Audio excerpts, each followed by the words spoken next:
Okay. Welcome everyone. We are about to begin the session shortly.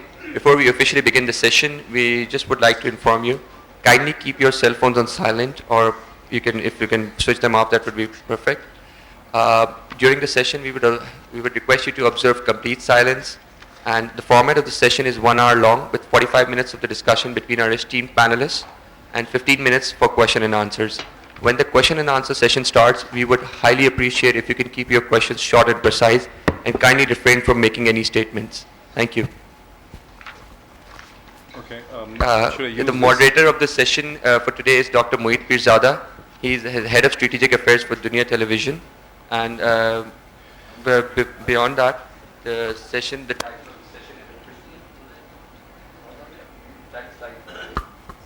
of the session is a princely affair, accession and integration of the princely states of Pakistan, 1947 to 1955. Over to you, Mr. Moeed. Thank you. Thank you. This is a very awkward kind of situation that instead of keeping, because if I keep it in my lap like yesterday, then I think this phone, will I have to keep the other one, the television one as well? Okay. This is an interesting situation to begin with. Technology is important. It gives me great pleasure to introduce two friends as well, not only the two panelists over here. Yaqoob Bangash, we met on a plane, the author of the Princely Affairs, from Islamabad to Colombo for a conference, thanks to another friend of ours, Heather, at that time. And we had a splendid time over there. And I always found Yaqoob to be fanatically interested in discovering new things. And I have spent days reading this book, The Princely Affair, and this is a very valuable contribution into understanding the nature of accession or the treaties which the several princely states signed with both India and Pakistan, but especially in the case of Pakistan, Sabat, Chitral, Dir, Hunzanagar, Bahawalpur, Kalat, Makran, Laspela, and Haran. And I had copied a map which I had sent to the Oxford from the book. If the technical team can actually show the map on the screen, is it possible to show that map on the screen? It's here from the book actually. The map I thought will be very helpful for you as the discussion takes place in making you understand that what was the importance of the accession of the princely states in terms of the geography and the strategic importance and the size and the territory of Pakistan, and also why the book itself is very important. If you look at this map, and when you look at the size of Punjab, then you see British Balochistan, then you see Kalat and Haran and Makran and Laspela, you see Sindh over there, you see Khairpur. Now, as you understand, Haran, Makran, Laspela, Kalat, Bahawalpur, Khairpur, and then on the north you can also see several other states like Hunzanagar, even Gilgit and Baltistan, through which the Karakoram highway passes. These were all various states with various kinds of arrangements with the British paramountcy within the Indian subcontinent. If these princely states were not part of Pakistan, you can see how much the size of Pakistan would actually be. So that is why I think not only the subject, but the book itself. And as we discuss, some of the subjects, like for instance, Haran, Makran and Laspela had separate lease agreements with they had separate lease agreements from Kalat with the British power from 19th century. And one of the biggest controversy, the Khan wanted to have it both ways. Khan of Kalat wanted to be recognized as an Indian state. No, he wanted to be recognized as a non-Indian state, but he also wanted these leases to fall back to him. So this is just an introduction to stimulate your interest. Anatole is also an old friend. Many people in Pakistan know Anatole for his books on Pakistan, like Pakistan, a Heart Country. We were fortunate, I and my wife were at Columbia after 9/11, and Anatole came to we noticed Anatole for someone whose writing was so different from anything that was being published on the cross-Atlantic side. And I used to wonder, where is this man coming from? Whether your writing was about the European affairs, and then his book about the American nationalism, which was such an interesting, which was a treat to read, that how the South of United States dominates and sets the agenda for United States international policies, and how South after the Civil War was vindicated. And then I think the first time we met was at the Frontline Club, We were together on a panel, and then on a wonderful dinner we had this, and since then we were in touch. So it's a treat to be with Anatol on the panel here as a discussant and a moderator. And I would like Dr. Yaqoob to explain us as briefly as you could why you thought that the subject was so important. Sure. Thank you very much, Moeed. I must first thank both Moeed and Anatol for agreeing to speak here. That's how one abuses friends. Just tells them, you know, I want you to turn up and speak, so that people come and see them rather than me, perhaps. So thank you very much for that generous introduction, and especially to the book. And I think you did point out one of the critical factors there, that when we read about the history of Pakistan, we don't really realize how Pakistan was put together, because what we hear about is the Qaid-e-Azam, who of course was very important and instrumental, but we hear about the Muslim League, and that's it. We don't hear about the other side of it. As the map clearly shows, that more than half of the landmass of West Pakistan were the princely states. So how did they become a part of the country? That's a very important thing to understand, not only for the creation of Pakistan, but also what happened later. So that was really the first question. And how I actually came upon it was quite fascinating. That just across from my house was a guy called the Khan of Jandul, who was the younger son of the Nawab of Dir. And as a kid, I used to go and play in his house. They had a very nice fountain that I used to like throw things at, including his own things. So he used to get very angry and say, if this was my state, you'd not be doing these things.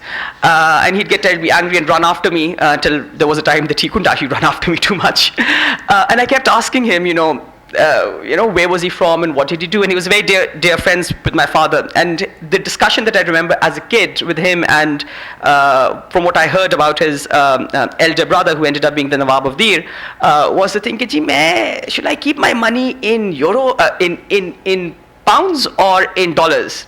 And I always wondered, why is that the conversation? Pounds or dollars? Pounds or dollars? Where's the money coming from? And then my father one day explained, they were actually the Nawabs of Dir and they had a lot of money. And then I got to know about the Pakhtunistan thing, got to know how Dir was actually very much involved in it.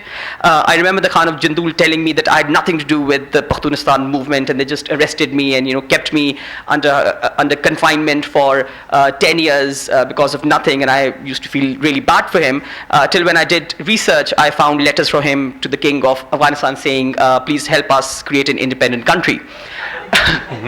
So it was slightly interesting there.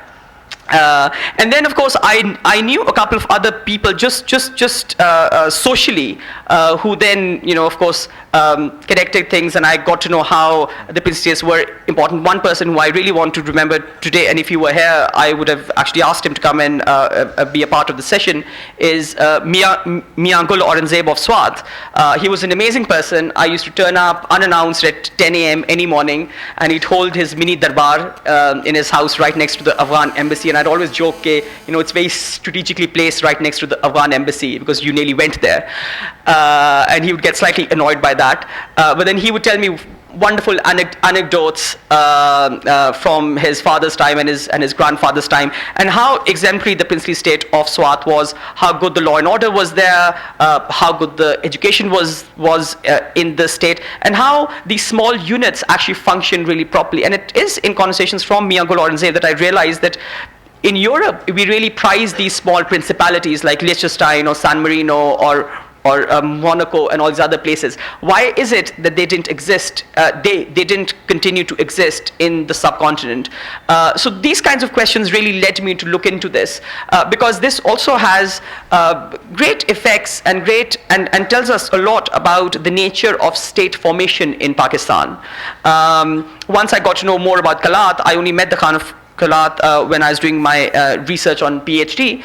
I realized that the whole Baloch insurgency really has its roots in the conflict on Kalat, its accession, and hence there is a whole chapter in the book on Kalat, how it succeeded, what was the nature of the state, what was the nature of the political parties in there, what events led to the accession of Kalat to Pakistan, and what kinds of things led to the first insurgency that began soon afterwards. Because these are questions that still are very patent in Pakistan now. Then again, of course, if you look at South Punjab, the whole question of the Bahawalpur Suba, that again comes in from the fact that Bahawalpur was an independent state and then acceded to Pakistan, and then was actually in fact a province till 1955, and was only merged in the Punjab when the one unit was undone, and hence the whole Saraiki Suba and the Bahawalpur Suba movement emerges out of it. So there are all these small questions and there are all these blanks that we had in our history that I thought that if I piece it together, we will get another perspective. The Muslim League, of course, is important in terms of British India, but what happened beyond that, we didn't know about. So, I was lucky enough that I looked into this, and I was very lucky that I had very good friends in all the places who helped me with resources. I must say here, there's an excellent book on Kalat written by Martin Axman, and when I spoke to him about it, he was mentioning to me that he didn't have access to a lot of the archives in Quetta, and I thankfully actually got access to all those archives. So the perspective I ended up having was a very broad-based one. In the similar way, on Bahawalpur and Khairpur, I lived in Khairpur in Faiz Mahal for about 4 weeks, thanks to the Mir, who's actually pictured here. Actually, I must just quickly explain that this picture is of the Mir of Khairpur as the ruling prince, and he's standing in front of his throne. So I just thought it might be slightly poignant that he's not on the throne. He's like sort of standing in front of it.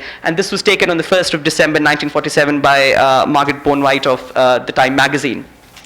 And he's still alive, thankfully, and he's actually done the forward for this. And again, in conversations with him, in conversations with his son, I realized how developed Khairpur was as a separate unit and how proud it was to be a part of Pakistan, but wanted its existence as a separate unit to continue. And of course, that also ended. So all these questions, I think an explanation of them makes us better understand our own country and gives us, again, ideas about how to move forward in the future, because of course all these things are in the past, but they have an effect today and will continue to have an effect. So I thought if I'll write this, it'll give us some ideas and some pointers. Thank you, Yaqoob. I think one of the most important, Anatole, which is very contemporary, is people would like to know about the Balochistan, the accession of the Kalat, and you have also worked in Balochistan. I was yesterday hearing a very wise person from Balochistan, in fact, who happens to be here, who was actually appreciating you for your in-depth understanding of the issues of Balochistan. So what is that you would reflect on it? Yes, well, I mean, what really comes out of this book is especially in the case of Balochistan, but to some extent more widely, is what a tremendous effort it took to integrate Pakistan. How imperfect this process was, but also in some ways how remarkable it was. I mean, well, the map has gone now, but I mean... Map can come back. The map. Because I myself had not fully realized until I read this book just how much of the territory of present Pakistan was in fact covered by the princely states. A lot has been written on the integration, often of course by force, of the Indian princely states, but this is a path-breaking book. I mean, really a new development in the historiography of Pakistan by looking seriously at the Pakistani princely states. But especially in the case of Kalat, I felt it was almost a tragic story, because on the one hand, you have the necessity of putting Pakistan together. You find in this book also, you have a greater understanding of why Pakistan turned into a national security state, given the effort needed to put it together, given the threat of Kalat breaking away or not joining, given what you were just saying, Yaqoob, about Afghanistan's machinations, as far as the Pashtun states were concerned. So in many ways it had to be done, but you also get from this book, that's why I use the word tragedy, a sense of how much was lost in the process.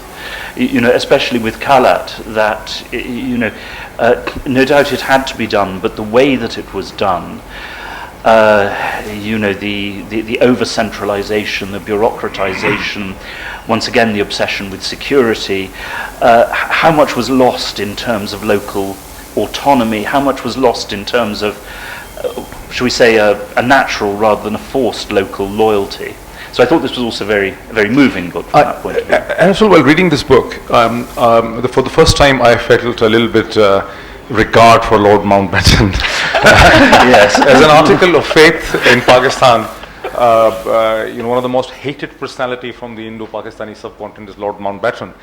But I realized that Lord Mountbatten was very clear that out of the British, as the British power withdraws from the Indo-Pakistani subcontinent, there will be only two states. And all the princely states should have the option of either joining India or Pakistan. And this idea of being independent was kind of notional. So when, which Yaqoob mentions in this book, in the Princely Affairs, that how when Khan of Kalat was trying to have it both ways, because he had certain very strategic areas like Nushki, Quetta, Nasirabad, Bolan Pass, which were actually on lease to the British India, to the Viceroy from the end of 19th century. So one of the biggest controversy which Khan created when he became the Khan in 1933 was that he wanted to say that the state of Kalat is not a normal standard Indian state, and the state of Kalat is a non-Indian state. That's a very technical issue, because if it were an Indian state, if it were a non-Indian state, then the areas that were on lease out, including the Quetta, would automatically fall back to the state, which is a non-Indian state, Kalat, when the British power withdraws legally. If it were an Indian state, then what will happen? Can you explain the difference? Well, actually, that's one of the most fascinating things, and the lawyers here would love it. So, according to this normative constitutional law, on the 15th of August, all princely states technically became independent. So all the treaties and agreements between the British and the princes of India came to an end. So, legally speaking, there were over 500 independent countries in India.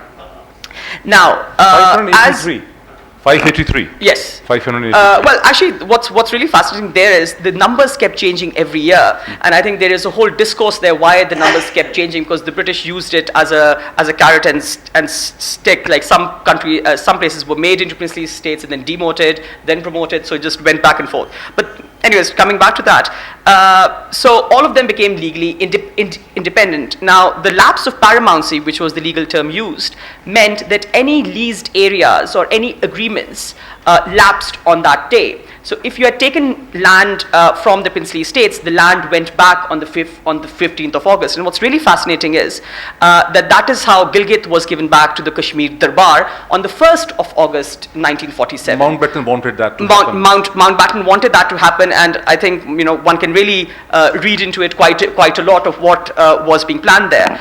But if there was a non-Indian state, so let's say Pakistan would have inherited the Durand Line, which was an international agreement with Afghanistan, then the successor country inherits the agreement. So Kalat wanted to be recognized as an independent country because the Khan really wanted to be out of India. So what Jinnah did as a constitutional expert. But there was a consequence of it. Yes. If Kalat were to be recognized as a non-Indian state, as a state that was part of the British Empire, but was not Indian, like Hyderabad or Kashmir, then the leased areas would automatically be succeeded by the successor states. Yes. So the leased areas would come to Pakistan. So Pakistani states strategically looked towards Bolan Pass and Quetta. They said, let give Khan a certificate, which they gave on 11th August, that we agree that you're an independent state, because Khan himself was agreeing to this. So Khan was actually caught between devil and the deep blue sea, because by insisting on him being independent and not being part of India, he was actually losing out the right to Quetta, Bolan Pass, Nasirabad, and Nushki. And Nushki. Right? I think this is what the controversy was. I just want to read a bit here because I think it's really fascinating that the Khan of Kalat claimed that Kalat was a non-Indian state because when there was the first imperial assemblage, the first Darbar in India in 1877, the Kalat state was treated as a non-Indian state. So he actually wrote to the Viceroy saying that please treat me as a non-Indian state because my great-grandfather was treated as a non-Indian. But what was really fascinating is that if you read what happened at the Darbar, it is really interesting. And here is Lord Lytton, who was the Viceroy at that time, writing to the Queen Empress Victoria. And I quote, "The Khan asked to have a banner given to him. It was explained to His Highness that banners were only given to Your Majesty's feudatories, and that he, being an independent prince, could not receive one without compromising his independence. The Khan replied, But I am a feudatory, quite as loyal and obedient as any other. I don't want to be an independent prince, and I do want to have my banner like all the rest. Pray let me have it. So, yes, there was this wonderful claim that they were independent, but here's Khan Khudadad Khan begging practically, saying, please make me an Indian state. And afterwards, the government of India did accept this request. But if Anatole would also remember, but Khan was also banished and forced to abdicate in 1893 by the British. So practically, the whole thing is very legal and notional that that Kalat was independent, or Balochistan or parts were independent. British, the Prime Minister of the state of Kalat was a civil servant from ICS officer, and subsequently was a CSP sort of thing, if you understand that. So practically, the British had total control. They could abdicate the Khan. They could change them, and they was killed one. Yes, and they killed one. And there was a political agent, PA, which is called in Pakistani bureaucracy as a PA, and PA was dispersing all the money to the Sardars. So practically the British had a very tight control on all the areas which were British Balochistan, Haran, Kalat, Mekran, Laspela, but notionally, very cosmetically, the Khan was independent. This is what I understood. Yes. Well, and that, in a way, fitted into wider British policy, because there was always this ambiguity in British policy towards the princes, whereby, when their power needed to be curbed, they had indeed been reduced to virtual impotence, with residents running their government and so forth and so on. Then, of course, as the Indian independence movement gathered pace, the British developed this strategy of trying to maintain overall British rule over the Indian Empire by playing the princes off against the Congress. And under the 1935 Government of India Act, the idea was that you would have an upper house of Indian princes, which would effectively control the lower house.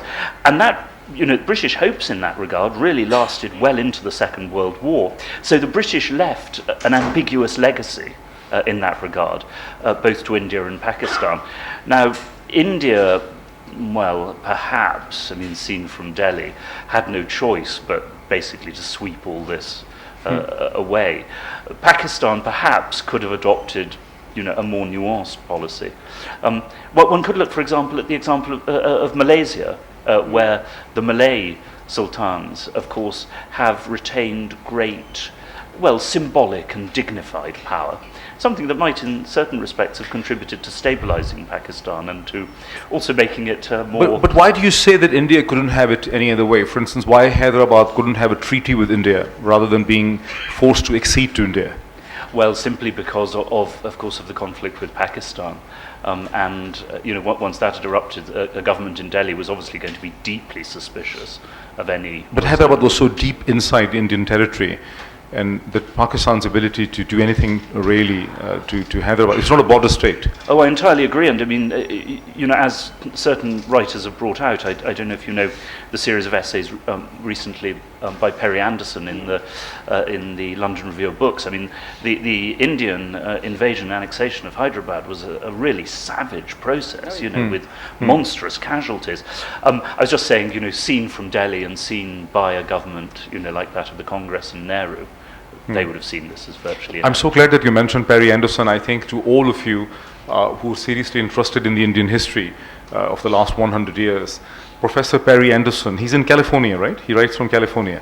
And he's a historian, he's a Marxist, he's a leftist, but he has a very brilliant, in-depth analysis of the Indian history. He's been written extensively for a London Review of Books, but he has also his own, longish papers. But I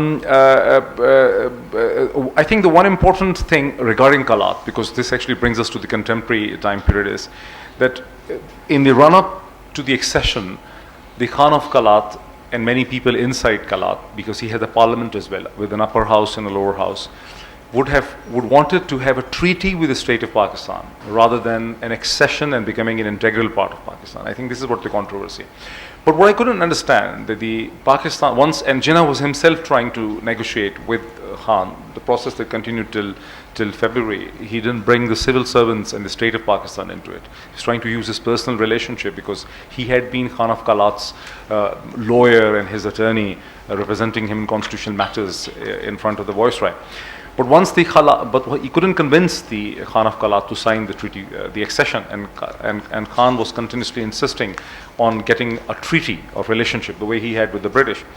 So finally, Jinnah was disgruntled and dejected, and he handed it over to the civil servants, who resolved the matter in literally 30 days. And what they did was that they had kept in mind that what they will do. So because they knew the Sardars wanted to join the state of Pakistan, the Kharan, the Makran, and the Lasbela, and within Kalat there were several Sardars, and the Sardars wanted to get rid of the Khan of Kalat. So they were very eager to offer their instruments of accession. So the civil servants and the Pakistan Foreign Secretary then, they quickly offered them the instruments of accession. And as they started to join and started becoming part of Pakistan, I think Khan of Kalat didn't have much option to left. This is what happened. Yes. I must say, Moeed, of course, has been in the civil service, so he knows that where the politicians fail, the civil servants, the civil servants get it. But I must say that where it is very tragic is that by the end of it, there was no real agreement between the Khan and Quaid-e-Azam. And I'll just read to you what the Khan actually once wrote to the Quaid-e-Azam, and he said to him in a letter, and I quote, "I've been helping you and the Muslim League for the last 10 years to win Pakistan. During all this time, you've been like a father to me, and you have been good enough to call me your son."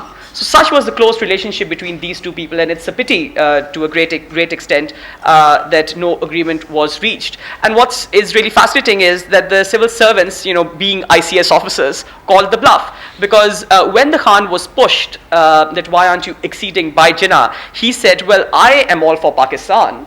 It's just that these Sardars won't agree. And then when Jinnah said, well, but you are the Khan, you can just sign and that's it.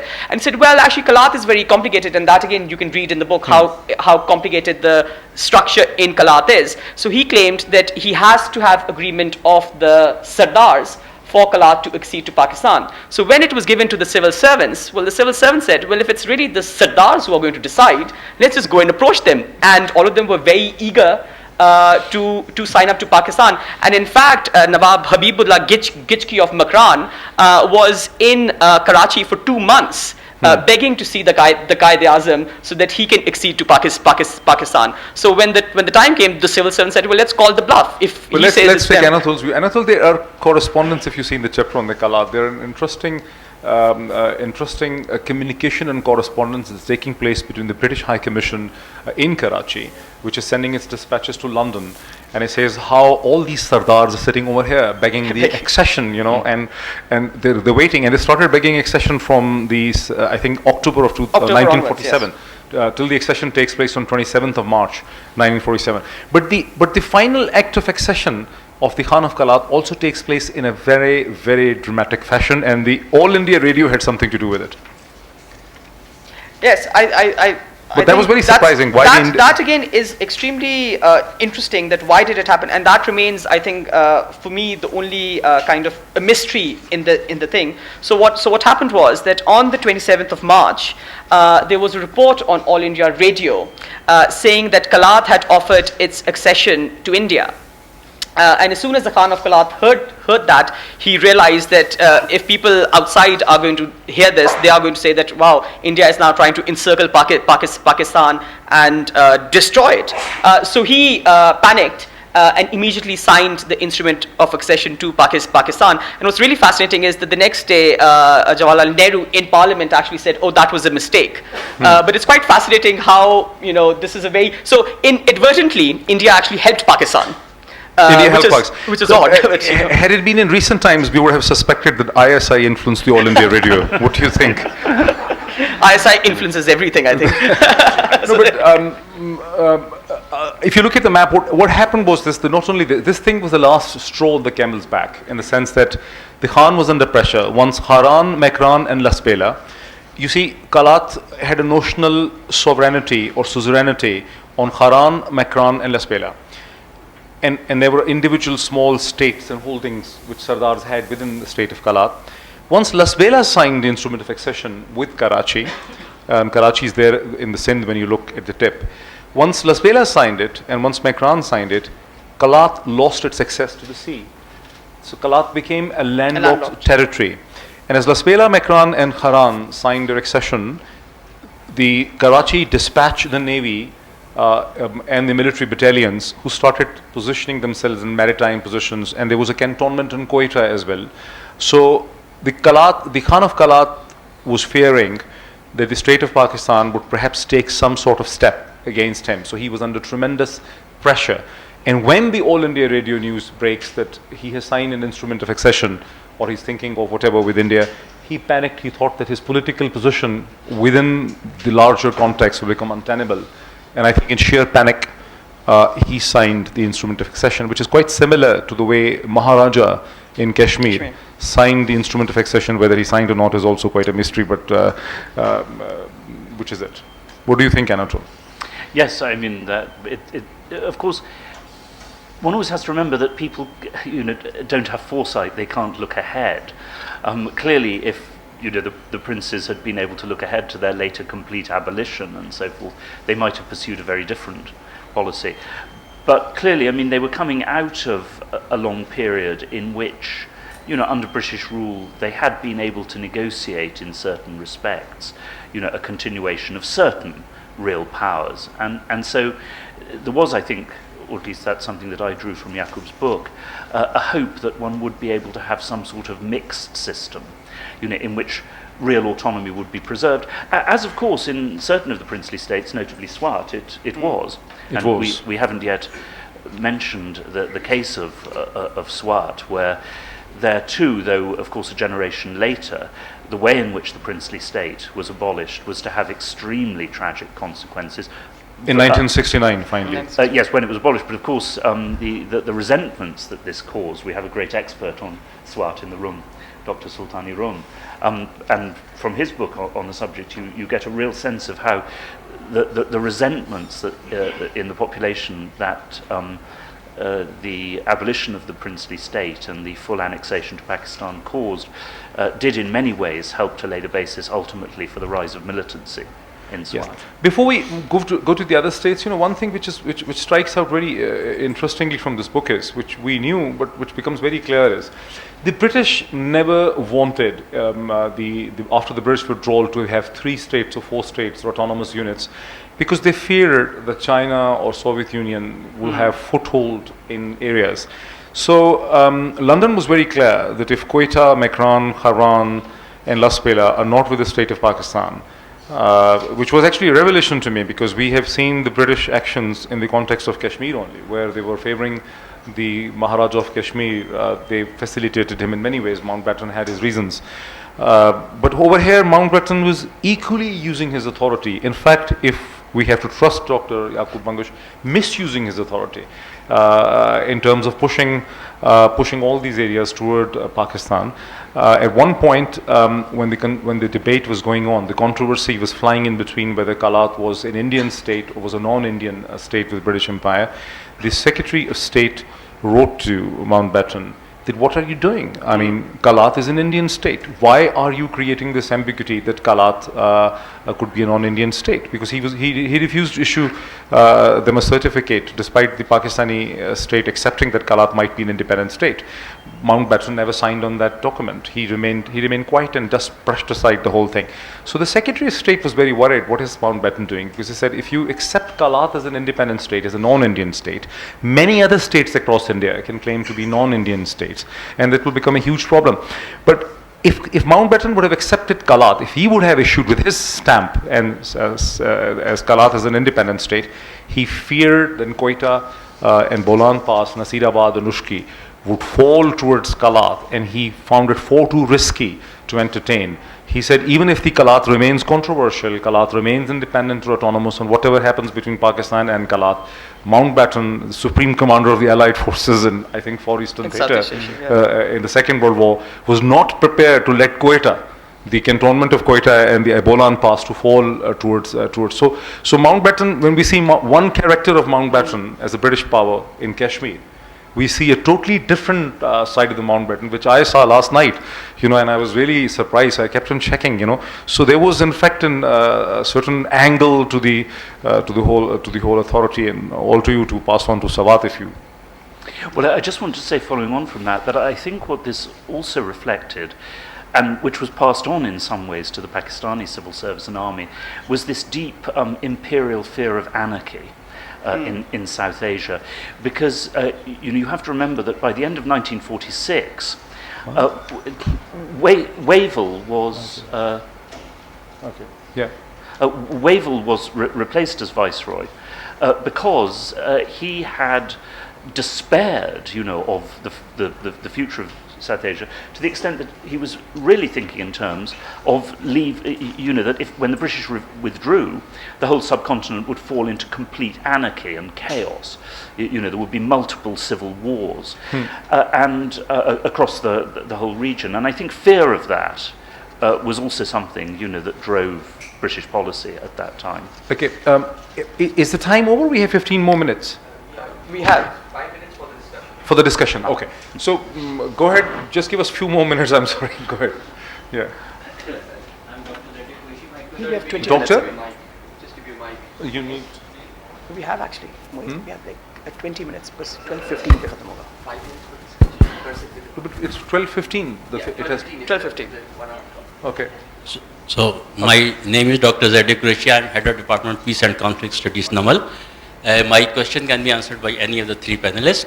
I know that there was a move to delay the referendum date for 2 days, and although it was not delayed, but there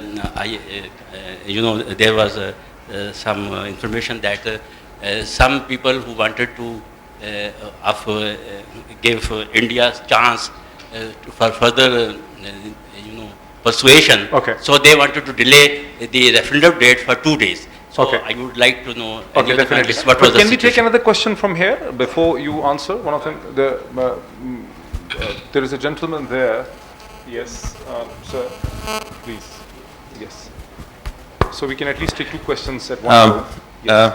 Dr. Bangash, you raised the question of Liechtenstein sort of states in the beginning, but this was not answered. I mean, I can understand countries wanting areas and not people, but why is it then Liechtenstein kind of states have stayed in Europe?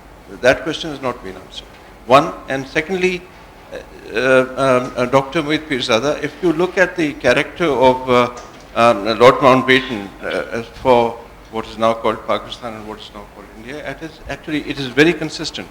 It is the British idea that there should be strong blocs, strong countries, and the Soviet Union should be thwarted from both this way, and the Quetta way, etc., and the Kashmir way. China should be thwarted. So it was. I mean, this is very consistent.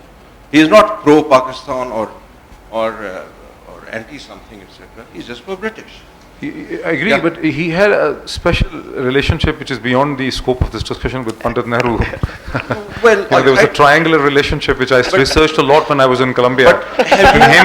Between him, Edwina, and Nehru, there was a very interesting relationship which I initially suspected was Pakistani paranoia. But when I started reading British and American researchers into it, that how Edwina fell in love with Nehru in 1940s, and she was under the influence of Menon's writings, and saw Nehru is a great scholar, and there was a platonic love that turned into something else afterwards, and how there were other suspicions about Nehru and Mountbatten's relationship. Yeah, but if one's wife falls in love with somebody, you don't actually favor the other person that much. So I don't know. I agree. That was Nehru's great achievement. But if you read Walport's biography on My Tryst with Destiny, that how Nehru used to go and how everybody knew that Nehru and Edwina were in love, and Nehru was India's prime minister. So that love affair, I mean, this is a princely love affair, and that was a human love affair, and that affected the fate of Kashmir to a great extent. But sir, there is a letter by Lord Mountbatten to the government of India, Nehru, of not taking military action in Kashmir. This letter is also there. I have seen it. And there But is one letter, I mean, there is so much massive evidence on the otherwise. I think one just to actually pick up on that question. I think one needs to reassess the role of the British in all of this. I think where Mountbatten does clearly have a problematic stances in terms of Kashmir.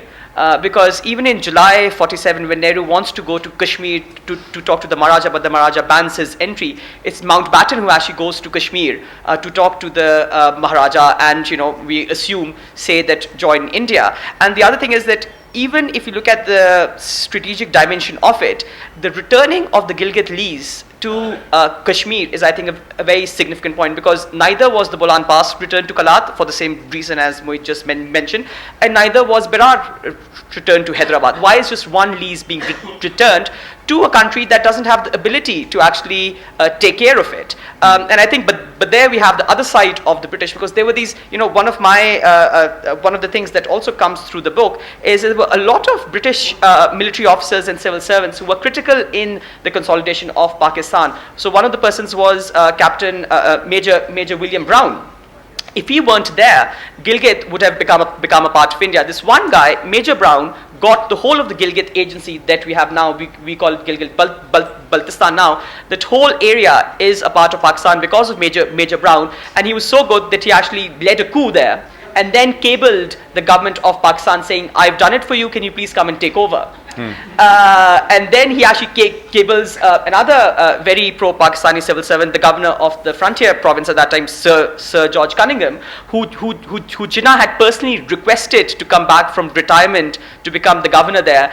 And Sir George Cunningham tells him, "Oh, just come back very quietly, because we can't be seen officially as supporting Pakistan." So the reason we have the Karakoram Highway, the reason we have K2, all of that is actually due to the British, the whole China-Pakistan economic corridor. I think a part of it should be named after Major Brown. So there is the other side of the British civil servants, and Pakistan up till the late 50s actually had a lot of British ex-ICS and military officers that did actually help Pakistan in numerous ways. Should we take one or two questions from here as well, so yes, quickly? I just want to answer that. I think you are asking about the NWFP referendum. No, the referendum. What I understand that there was some move of the Shai in the Shai to delay regarding the accession to Pakistan, whether there was such move or not. There was a decision. There was no referendum. So there was no idea of it. And the other thing is also, I think we look at, so I was at a talk a couple of weeks ago, and there was this whole discussion about the parliament in Kalat. Well, it was as representative as, the parliament during Queen Elizabeth I's time. So again, we now think that the word parliament means a democratically elected organ. It's really not to that extent. For that time, of course, it was very modern and very new. But it's a very different kind of conception. So let's take two more questions at least, quickly. Yeah. So kindly introduce yourself as well. I'm Rahul Singh from India. Rahul Singh from India. Yeah. Yes. No, I'm just curious to know, you mentioned that 1969, what happened then led to the unrest in that whole region. Sawat. Sawat region. In Sawat. I'm curious to know what exactly happened in 1969. I think the Wali of Sawat's rule was. Well, what happened in 69 is that so in Pakistan, a lot of the princely states continued well after independence. One unit. So the princely states of Dir, Swat, Chitral, and continued till 1969. And in 1969, the West Pakistan one unit, of which they were not a part of, but were treated as special areas, that had begun to be disbanded. So what they did was, at this time, they took over the administration of these states. If you actually look at the legal phrase there, the administration was taken over. The princely state wasn't abolished, but they took over the administration of these states. And what I think Anatole's book, Pakistan, a Hard Country, if you don't have a copy, do buy that. Let me plug in another book here. Shows us what happened afterwards. What happened afterwards, a lot of the militancy, a lot of the militants used the word and saying, "Oh, at the time of the Wali, things were so good, and it's the Pakistan government that's screwing things up." I think I'll take the questions. I think what happened was we traveled extensively in Sawat during the military action in against the Taliban. I think since the Wali had his own system of justice, the system of justice, the dispensation of the justice was very quick in Sawat, as compared to the to the British system of justice which Pakistan adopted, which has delays and things do not show results. We have Justice Isa also here. You know, I actually talked to the former Chief Justice who was saying that when he was traveling over there, they actually found things to be resolved within several hours within Sawat. So once it became part of the Pakistan judicial legal system, it was, I think things were very delayed. They led to built up, pent up emotion. So let's take this question from here, and your second question, you yourself want to ask a question. Yes, please, sir. My question is for Moeed Pirzada. I wonder sometimes that when the British was giving independence to South Asia, I don't think they were very clear in their mind that they were honoring the right of the people to self-determination. Because if they had, they could have not been involved in legal maneuverings. That suzerainty will come to an end, and technically the states would become independent. I think they could have honored and respected the right of the all people of South Asia, whether they were in the princely states or they were in the other directly administered areas. So that became the problem. I will try answering this. Yes, your question. You yourself want to ask the question. Yeah, I read one of the British analysts said that if the Second World War was not going on during the time they were demarcating the states out there, if the Second World, I would like to ask your opinion, Mr. Yaqoob and Mr. Moeed Pirzada, if the Second World War was not going on at the moment when we were having this demarcation, would it have a different destiny of these states? The Second World War ended in July and August of 1945. The demarcation took place in 1947. A lot of, I know that, but the point is that a lot of destiny that was made after the Second World War massacre had an effect on independence of a lot of states between Pakistan and India. So what would have been the destiny if the Second World War did not take place at all? The British power would not have left. I mean, the simple India, answer yes, is this: that's one simple. the British power would not be forced to withdraw from India so quickly, because Harry Truman, the American president, and the Americans were breathing on to the British.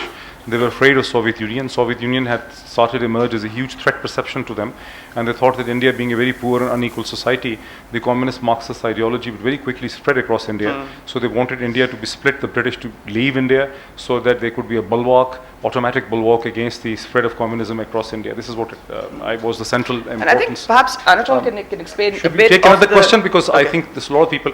Yeah, sir, your question, quick. Yeah, please give him the mic, please. I'm just wondering, Dr. Bangash, for a fascinating account, if you could just indicate two little things: the range of support for what the Khan al-Khalat wanted amongst the people. Sardars were different, but the people, that's one. The second, if you could indicate the relationship between the Khan of Khalat and the rulers of the other states, the three large states. Any attempt that the Khan made to win them over to his point of view, and to what extent did he succeed? Okay. Well, I also should say that perhaps we should have Anatol chip in with the idea, because one thing which I found really fascinating was how the Soviet Union loomed very large in the imagination of everyone in Pakistan at that time. And I think that's a very critical thing to understand. The Soviet Union is no longer there, so we don't think that it's that significant, but Anatol has actually written books on it. And he can better explain that how that, in fact, the existence, so that of course answers your question a bit, that the end of the Second World War and the division of the world into the communist bloc and the non-communist bloc, that actually predetermined a number of things that Pakistan or any other state that is going to come into existence did. So I think that's a very important context to understand. And just to answer your questions, it's very hard to see what the people on the ground wanted.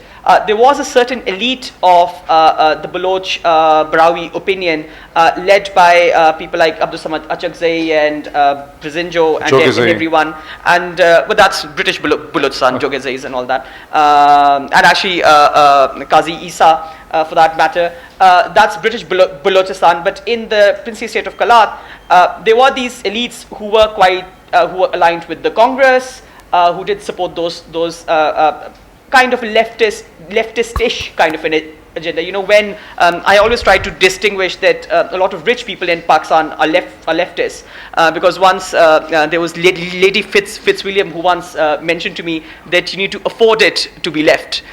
Poor people cannot afford to be left. So there were all these rich people who had leftist ideals, and you know, when the servants didn't turn up, they were shocked one day. So those things happen. So there was those kinds of people there, and I was just at a talk a couple of weeks ago when someone said, "Oh, these people were reading leftist literature, and they knew about the ideals of the French Revolution and the Bolshevik Revolution." And I said, "Well, in a country where maybe 2 out of 1,000 were educated, I find it very hard that they even knew about the French Revolution, or for that matter, knew where France was." For that matter, because there is this really funny incident, actually very sad incident, which is narrated in the book, that Kalat only got to realize that slavery had been abolished in the British Empire for 100 years in 1930. And even then they thought it was too early to legally abolish slavery. So the practical thing is something else. So it's very hard to see what the people wanted, because I think they were still living in a very tribal society where the tribal elders were there. And just on the second bit, where how the Khan of Kalat tried to deal with the others, he had a kind of suzerainty over these other subordinate states. But as Moeed mentioned, the British really controlled it. If I'm out on a leg, I would really say that the state of Kalat is a British creation.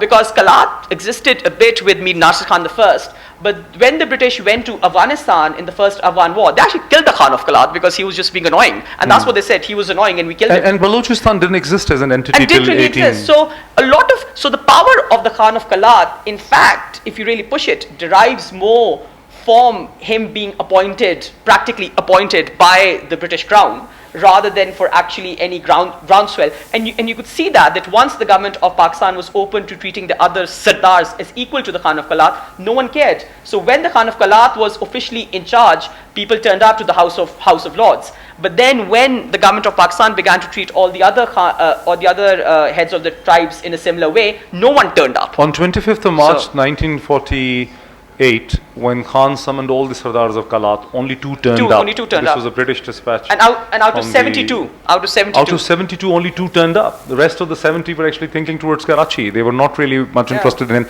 But to the question that the British you asked, sir, here, the British didn't care about the self-determination or democratic rights of the people of India, and they were more looking towards their own, politicking. Anatole. Well, yes, you asked this question, sir. Well, it depended on, to some extent, on which British. Certainly not the old imperial authorities, certainly not Winston Churchill, of course. But you do have to remember that in the British Labour Party, which was, after all, ruling from 1945 through 1947. Actually. Yes, there was, of course, a tradition of people who had, in fact, often been closely connected, to the Congress on the whole in India, but did have a tradition of supporting independence movements. So it would be wrong, and obviously Sir Stafford Cripps came from that background as well, so it would be wrong to see the British position on that as simply monolithic. Okay, I would like to take 3 questions, but let me clarify this British thing. When you look at the 20th century's history, British were quintessentially a global power with 300 years of exercising power across regions, cultures, religions, different parts and different ethnicities. They had a very fine-tuned understanding of how power had to be exercised across a global theater. This whole concept of self-determination, people's rights and democracy is Woodrow Wilson's concepts of the early 20th century, the American president, who the Americans always believed of American exceptionalism, that the way they have created the American Republic with people's rights, democracies and all this, this could be given a global dimension, it could be part of a world order. And but British not necessarily agreed with this. British were an old realpolitik power.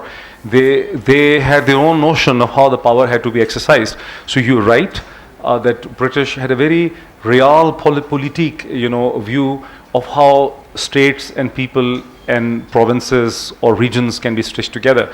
British essentially believed in the Westphalian principle that once you have given, say, autonomy, they would let the states function within an internal autonomy with an elite that comes up. it is the Americans, very few people realize this whole concept of people have self-determination and democracy and, human rights and all things. It's all coming from United States, actually.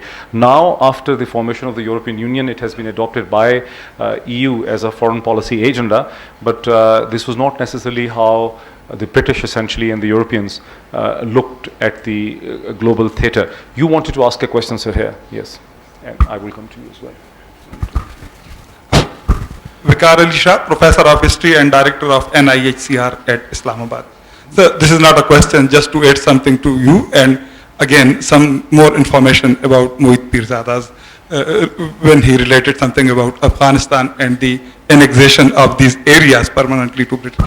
So, Yaqoob, you mentioned something about the influence of Soviet Russia with these princely states. In 1883, the elder of the Durand brothers, there were 3 brothers, and he was on a secret mission to Hunza. He met the Mir of Hunza, and he very proudly told him that I'm a subject of Tsar. So they were very much proud of their connection with the Tsarist Russia, even, what to say of Bolshevik Russia. Then you mentioned taking of Noshaki on lease. It was actually not on lease. Noshaki, Chaman, and all Quetta and many other parts of the then Afghan kingdom, they were permanently annexed to British India in the famous Treaty of Gandavak, the one signed in May 1879, which was later on ratified under the Durand Agreement of 1893. Yeah, thank you, sir. I've been told the time is finished. We can quickly take one question there and one very quick question here, if my organizer quickly over there, the madam, yes. I want to know why you left out. I mean, I think it would have been very interesting, because I think a lot of people don't even know that there was just one Hindu state in Pakistan, Umarkot.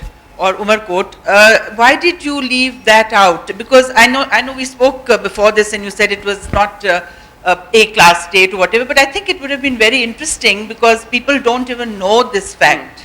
Okay. So just elaborate this question on that. as well. This gentleman is trying to have a question for quite a while. Sir, last question. Hello, my name is Abraham Murad. Yaqoob, I wanted to know, now that the accession has happened, the integration has happened, you've obviously met a lot of the Nawabs and the princes. What is it like for them right now? Do they get a special status from the government of Pakistan? Or is there an anecdote that you'd like to share, maybe from their time of reign when they were actually powerful? Okay. Yes, Madhya and I had that discussion, and I think that is something that I will actually look into. So the reason I didn't look at Umarkot is because it wasn't a Class A state. The British had categorized a lot of states in particular ways. So I just looked at the sovereign ones. But I think it's quite fascinating how there was smaller levels of states that actually did come over to Pakistan. Umarkot is one example, but there were a couple of others also.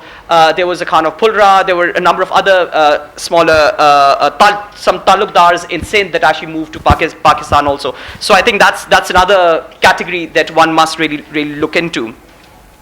Also, I must say, Sayyid Vicar Ali Shah is a great person in history, so thank you very much for that. And his work on the frontier is like the best that's here at the moment. Just to answer your question, Abraham, well, one thing is very fascinating, and a certain legal scholar pointed that out yesterday, that I should point that out, is the fact that yes, they are still being paid by the government of Pakistan. They are still recognized as princes. They get a privy purse from the government of Pakistan. They get tax breaks. They get diplomatic passports and a lot of perks. So whereas in India, these were abolished by 1977, they still exist. 77 or 71 by Indira Gandhi? Well, then there was a challenge, and then finally the dust settled by 77. And in Pakistan, they still continue. And a few years ago, their privy purse were increased by 200%. And this went through Parliament without any comment. So I think that again raises a question of how do we think about the past, and how do we think about these princes? Are they real princes? Are we still in a democratic country working with that notion? If you look at the order of precedence published by the government of Pakistan, the Nawab of Junagadh is still in the order of precedence as His Highness the Nawab of Junagadh. So what does this say about Pakistan today and how we understand how we relate to the past, but how we understand us today as a We should as a add them to the democratic country? Cinderella story now. Yes. But let's take the last comment from Anatole before, because I've been told the time, we've passed the time. So Anatole, your last summing up comment. I was just about to say how nice it is for some people to live in an aristocratic country. Anatole comes from an aristocratic family. Thank you so much to all of you who have joined us in the early morning session. I was very worried that there would be hardly any people because I found myself be reaching 5 minutes past the time. So thank you so much for joining. I hope it was helpful. But I would recommend you, I deal with these subjects. I keep on researching on different subjects for different programs. I found this book very helpful, especially in view of the understanding the overall context of Balochistan. So much is being said. Quite recently, after the Pakistan Economic China Corridor, I saw so many pieces being written in Express Tribune and other. They were so misleading and so flawed. The actual book is documented by official letters, the correspondence that took place between London, Karachi, Delhi, between Khan of Kalat. The actual story is very different, and any student who is interested must actually try to access this book. It's a difficult reading. It's not all that easy, but it's very helpful in terms of understanding that how these claims which we come on television are so false claims. I mean, this actual reality is so different about Balochistan from what is being mentioned on television. Thank you.